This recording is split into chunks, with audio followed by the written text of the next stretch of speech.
ಎಲ್ಲಾ ಹಾನಿಯಿಂದ ಕೂದಲನ್ನು ರಕ್ಷಿಸುತ್ತೆ. ಬರೀ Amrit noni reach root premium hair oil.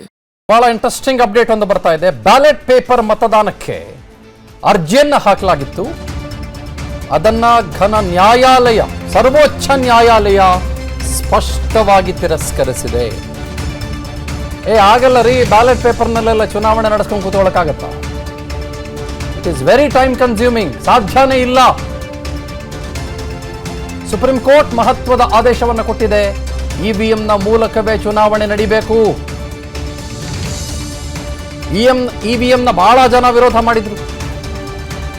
ಅದನ್ನು ವಿರೋಧ ಮಾಡಿದವರಿಗೆ ಸುಮಾರು ಜನಕ್ಕೆ ಮುಖಭಂಗವಾಗಿದೆ. ಇವರೆಲ್ಲ ಮತ್ತೆ ಒಂದು 50 ವರ್ಷ ಹಿಂದೆ ಹೋಗ್ಬಿಟ್ಟು ಬ್ಯಾಲೆಟ್ ಪೇಪರ್ ತಗೊಂಡ್ಬರ್ಬೇಕು ಅಂದಿದ್ರು. ಅದಕ್ಕೆ ಎಷ್ಟು ಟೈಮ್ ಕನ್ಸ್ಯೂಮಿಂಗ್ ಗೊತ್ತೇನ್ರಿ ನಿಮ್ಗೆ ಗೊತ್ತಾ? ನಮ್ಮ ದೇಶದ ಮೊದಲ ಚುನಾವಣೆ 1952ರಲ್ಲಿ ನಡೆದಿದ್ದು. 6 ತಿಂಗಳ ಕಾಲ ಚುನಾವಣೆ ನಡೀತು. 6 months 63 ಫೇಸಸ್ ಅಲ್ಲಿ ಚುನಾವಣೆ ನಡೆದಿದ್ದು ನಮ್ಮ ದೇಶದಲ್ಲಿ 1952ರಲ್ಲಿ ಬ್ಯಾಲೆಟ್ ಪೇಪರ್ ಕಾಲದಲ್ಲಿ. 63 ಫೇಸಸ್. ಇವಾಗ ನಾವು 7 ಹಂತ ಅದು ಇವಿಎಂ ಇಟ್ಕೊಂಡು ಏನ್ ಮಾತಾಡ್ತಾ ಇದೀವಿ ನಾವೆಲ್ಲನೂ. ಮತ್ತೆ ಬ್ಯಾಲೆಟ್ ಪೇಪರ್ಗೆ ಹೋಗಕ್ಕಾಗತ್ತಾ? मार्क डाल दें, जिसको बार कोड जिसको कहते हैं, बार कोड डाल दें तो उसकी फिर मैकेनिकली मशीन से काउंटिंग हो सकती है कि नहीं, इसको एग्जामिन करें. और दूसरा उन्होंने ये बोला है कि सिंबल लोडिंग यूनिट जो होती है, जिससे symbol loading constituency by constituency करी जाती है, उसको कम से कम 45 दिन तक चुनाव सील करके रखा जाए और चुनाव के बाद कम से कम 45 दिन तक रखा जाए, जिससे कि अगर कोई इलेक्शन पिटिशन फाइल होती है, कोई उसकी कोर्ट मांग करता है तो उसको देखा जा सके. तीसरी बात उन्होंने ये बोली है कि जो इसमें इलेक्शन कमीशन ने बोला कि नहीं, इसमें जो मेमोरी होती है वो तो चिप में बर्नट होती है, और तो कोर्ट ने ये बोला है कि जो भी बर्नट मेमोरी है उसमें 5 हर असेंबली कंस्टिट्यूंसी में 5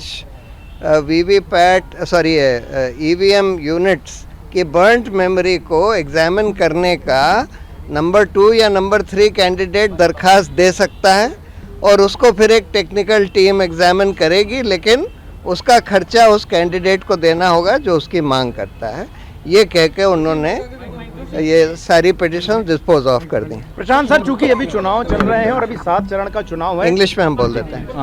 सो today the supreme court delivered its judgment on EVM and VVPAT. Our demand was that KV Dhananjay supreme ಕೋರ್ಟ್ನ ಹಿರಿಯ ವಕೀಲರು ಮಾತನಾಡ್ತಾರೆ ಫೋನ್ ಸಂಪರ್ಕದಲ್ಲಿ. ಸರ್ ನಮಸ್ತೆ, ಚಂದನ್ ಶರ್ಮಾ ಮಾತಾಡ್ತಾ ಇದ್ದೀನಿ ಸರ್. ನಮಸ್ತೆ ಸರ್. ನಮಸ್ಕಾರ.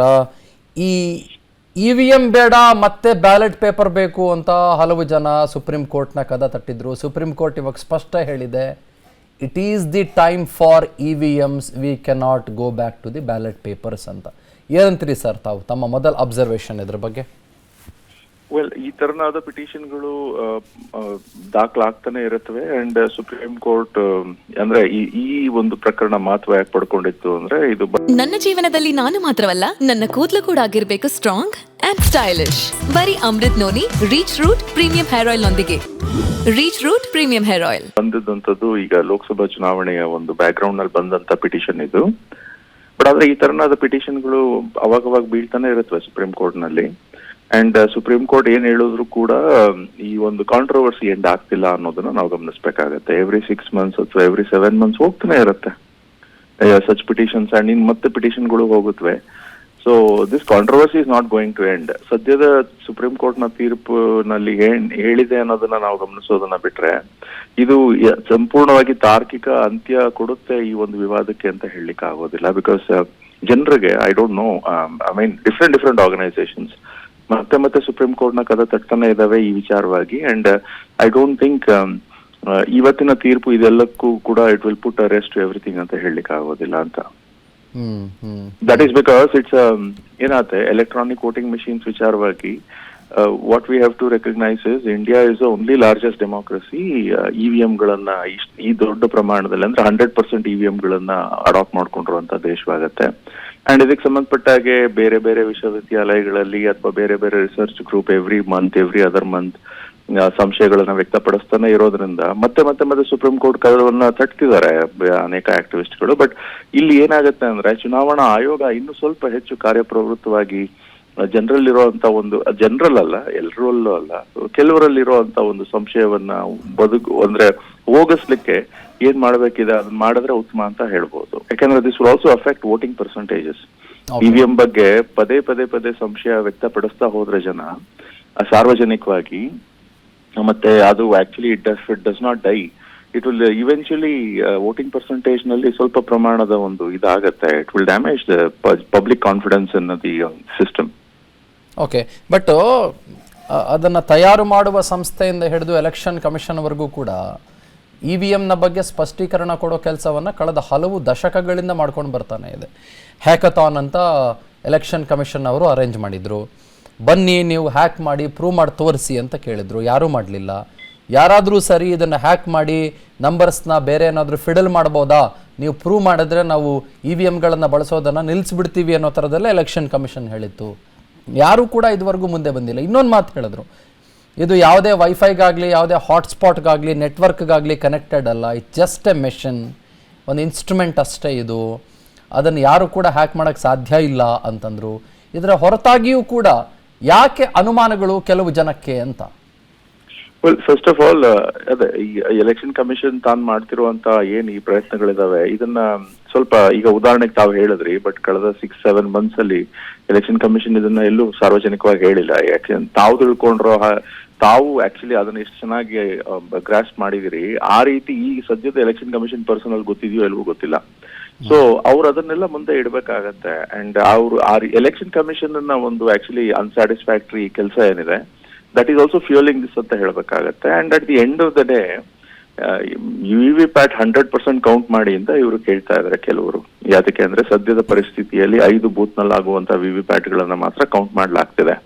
ಬಟ್ ನೀವು 5 ಬೂತ್ ಗಳಲ್ಲಾಗುವಂತ VVPAT ನ ಕೌಂಟ್ ಮಾಡಿ 100% ವಿಚಾರವಾಗಿ ಅಕ್ಯುರೇಟ್ ಇದೆ ಅಂತ ಹೇಳಲಿಕ್ಕೆ ಸ್ಟ್ಯಾಟಿಸ್ಟಿಕಲಿ ಕಷ್ಟವಾಗುತ್ತೆ. ಈಗ ಉದಾಹರಣೆಗೆ ಯಾವುದೇ ಒಂದು ಆಫೀಸ್ ನ ನೀವು ತಗೊಂಡ್ರೆ, 100 ಜನ ಕೆಲಸ ಮಾಡುವಂತ ಆಫೀಸ್ ನಲ್ಲಿ 5 ಜನರನ್ನ ರ್ಯಾಂಡಮ್ ಆಗಿ ಗುರುತಿಸ್ಬಿಟ್ಟು ಅವ್ರು ಯಾವ ಏರಿಯಾದಿಂದ ಬರ್ತಿದ್ದಾರೆ ಅಂತ ತಿಳ್ಕೊಂಡು ಅದೇ ಏರಿಯಾದಿಂದ 100 ಜನ ಬರ್ತಿದ್ದಾರೆ ಅಂತ ಹೇಳಲಿಕ್ಕೆ ಆಗೋದಿಲ್ಲ. ಆಸ್ ಮಚ್ ಆಸ್ ಇವಾಗ ನಮ್ಮ ಏರ್ಪೋರ್ಟ್ ಸೆಕ್ಯೂರಿಟಿಯಲ್ಲಿ 100 ಜನರನ್ನು ಕೂಡ ನಾವು ತಪಾಸಣೆ ಮಾಡ್ತೀವಿ, 100 ಜನರಲ್ಲಿ ರ್ಯಾಂಡಮ್ ಆಗಿ 5 ಜನರು ಮಾತ್ರ ತಪಾಸಣೆ ಮಾಡೋದಿಲ್ಲ.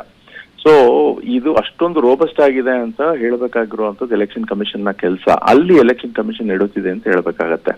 ತಾವು ಕೇಳಿದ ಪ್ರಶ್ನೆ ಏನಂದ್ರೆ, ಇವತ್ತಿನ ಸುಪ್ರೀಂ ಕೋರ್ಟ್ ನ ತೀರ್ಪು ಈ ಒಂದು ಸಮಸ್ಯೆಗೆ ಅಥವಾ ಈ ಒಂದು ವಿವಾದಕ್ಕೆ ಅಂತ್ಯ ಕೊಡ್ಬೇಕಲ್ವಾ ಅಂತ. ಬಟ್ ಅನ್ಫಾರ್ಚುನೇಟ್ಲಿ ಸುಪ್ರೀಂ ಕೋರ್ಟ್ ತೀರ್ಪುಗಳು ಪ್ರತಿ 6 ತಿಂಗಳು ಬಂದೇ ಬರುತ್ತವೆ ಈ ವಿಚಾರವಾಗಿ, ಬಟ್ ಅದು ಅಂತ್ಯವನ್ನ ಕೊಡ್ತಿಲ್ಲ. ಅಂಡ್ ಇದರಲ್ಲಿ ಇನ್ನೊಂದು ಹೇಳ್ಬೇಕಾಗತ್ತೆ, ಕೆಲವರು ವಿನಾಕಾರಣ ಮತ್ತೆ ಯಾವುದೇ ಬೇಸಿಸ್ ಇಲ್ಲದೆ ಏನಾಗುತ್ತೆ ಕಾನ್ಸ್ಪಿರಸಿ ಥಿಯರಿಗಳನ್ನ ಮುಂದೆ ಇಟ್ಕೊಂಡು ಅವುಗಳನ್ನೇ ಕೋರ್ಟ್ ಮುಂದೆ ತಗೊಂಡೋಗುವಂತದ್ದು ಏನಿದೆ ಅದು ದುರದೃಷ್ಟಕರ ಅಂತ ಹೇಳ್ಬೇಕಾಗತ್ತೆ. ಒಂದು ಆಕ್ಚುಲಿ ಒಂದು ಸಂಶಯ ವ್ಯಕ್ತಪಡಿಸ್ಲಿಕ್ಕೂ ಕೂಡ ಸಂಶಯದ ಹಿಂದೆ ಒಂದು ಇನ್ಫಾರ್ಮ್ಡ್ ನಾಲೆಡ್ಜ್ ಇದ್ರೆ ಉತ್ತಮ ಅಂತ. ಬಟ್ ಇನ್ಫಾರ್ಮ್ಡ್ ನಾಲೆಡ್ಜ್ ಹಲವಾರು ಕಡೆ ಇಲ್ಲ ಅಂತಾನೂ ಕೂಡ ಹೇಳ್ಬೇಕಾಗತ್ತೆ. Correct, absolutely correct. Thank you so much for joining sir. Thank you. ಅಂದರೆ ಏನಂದರೆ 100% EVM ಮತ್ತು VVPATಗಳನ್ನು ತಾಳೆ ಮಾಡಬೇಕು ಅಂತ, ಆದರೆ 100% ಮಾಡಲ್ಲ. ಒಂದು ಕಾನ್ಸ್ಟಿಟ್ಯೂನ್ಸಿಯ 5 VVPATಗಳನ್ನು ಆಸ್ ಅ ಸ್ಯಾಂಪ್ಲಿಂಗ್ ಅಂತ ಇವಾಗ ಸದ್ಯಕ್ಕೆ ತಾಳೆ ಮಾಡಲಾಗುತ್ತೆ. ಸೊ ಆ ತಾಳೆಗೂ ಈ ತಾಳೆಗೂ ನಾವು ಮಾಡೋಕ್ಕಾಗೋದಿಲ್ಲ ಅಂತ ಸುಪ್ರೀಂ ಕೋರ್ಟು ಭಾಳ ಸ್ಪಷ್ಟವಾಗಿ ಹೇಳಿದೆ. VVPAT ಅಂದರೆ ಏನು ಹೇಳಿ, ವೋಟರ್ ವೆರಿಫೈಯಬಲ್ ಪೇಪರ್ ಟ್ರೈಲ್ಸ್ ಅಂತ. ಅಂದರೆ ನೀವು ವೋಟ್ ಹಾಕಿದ ತಕ್ಷಣ ಶಬ್ದ ಬರೋಕ್ಕಿಂತ ಮುಂಚೆ ನಿಮಗೆ ಒಂದು ಪೇಪರು ಒಂದು 4 ಸೆಕೆಂಡ್ 5 ಸೆಕೆಂಡ್ ಕಾಣಿಸ್ಕೊಳ್ಳುತ್ತೆ. ಪೇಪರ್ ಟ್ರೈಲ್ ಕಾಣಿಸ್ಕೊಂಡು ಅದು ಹೋಗಿ ಒಳಗಡೆ ಬಿದ್ದೋಗುತ್ತೆ. ಅಂದರೆ ನೀವು ಇವ್ರಿಗೆ ವೋಟ್ ಹಾಕಿದ್ದೀರಿ ಅನ್ನುವ ಕನ್ಫರ್ಮೇಷನ್, ಅದು ಗೊತ್ತಾಯ್ತಾ? ಅದನ್ನು 5 VVPAT ಮತ್ತು EVMಗಳನ್ನು ಒಂದು ಕಾನ್ಸ್ಟಿಟ್ಯೂನ್ಸಿಯಲ್ಲಿ ತಾಳೆ ಮಾಡಲಾಗುತ್ತೆ ಈ ಕ್ಷಣದವರೆಗೂ ಕೂಡ. ಇಲ್ಲ ಎಲ್ಲ EVMಗಳ ಜೊತೆಗೆ ಹೊಂದಾಣಿಕೆಯಾಗಿರುವ ಎಲ್ಲ VVPATಗಳನ್ನು ತಾಳೆ ಮಾಡಿ ಅಂತ. ಬಟ್ ಸುಪ್ರೀಂ ಕೋರ್ಟ್ ಏನು ಹೇಳಿದೆ ಅಂತಂದರೆ, EVMಗಳಲ್ಲೇ ಯಾವುದೇ ತೊಂದರೆ ನಮಗೆ ಕಂಡು ಬರ್ತಾ ಇಲ್ಲ, ಆ ಕಾರಣಕ್ಕಾಗಿ ಊರಲ್ಲಿರೋದನ್ನೆಲ್ಲ ತಗೊಂಬಂದು ತಾಳೆ ಮಾಡೋಕ್ಕಾಗಲ್ಲ, ಇಟ್ಸ್ ನಾಟ್ ಪಾಸಿಬಲ್. ಅನುಕ್ಷಣದ ಸುದ್ದಿಗಳಿಗಾಗಿ ವಿಸ್ತಾರ ನ್ಯೂಸ್ ಯೂಟ್ಯೂಬ್ ಚಾನೆಲ್ ಸಬ್ಸ್ಕ್ರೈಬ್ ಮಾಡಿ.